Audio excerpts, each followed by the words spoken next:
Pourquoi moi? Parce qu'en 95, c'était sous les grèves du temps de Juppé. Jean Edernalier, homme de télévision connu à l'époque, faisait une émission où une féministe m'attaquait, attaquait le pape, la capote, le truc habituel.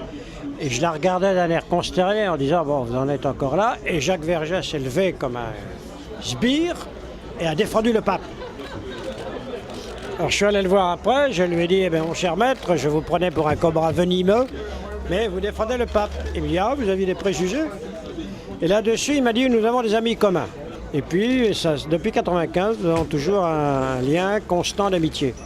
Discussions théologiques sur croire, ne pas croire, Dieu ou pas Dieu, comment le nommer, etc. Et alors, il avait une époque où il s'était converti à l'islam pour épouser Djamila Bouhired, en fait.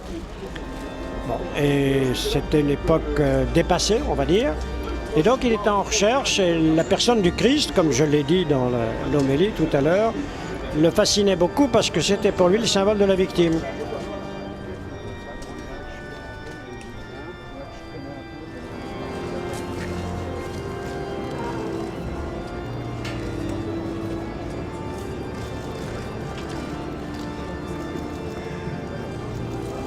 J'ai plutôt aimé l'homélie de monsieur le curé. J'ai trouvé ça assez intéressant. C'était vivant, quoi. Il avait une façon de souvent dans les enterrements c'est assez rébarbatif et là j'ai trouvé que, en tout cas, j'ai écouté et j'étais attentif.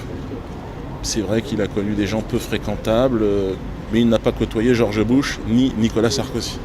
Donc il avait quand même des limites. Il avait des limites, je vous l'ai dit, il avait des limites. Pol Pot que George Bush? Ah, certainement, sans aucun doute.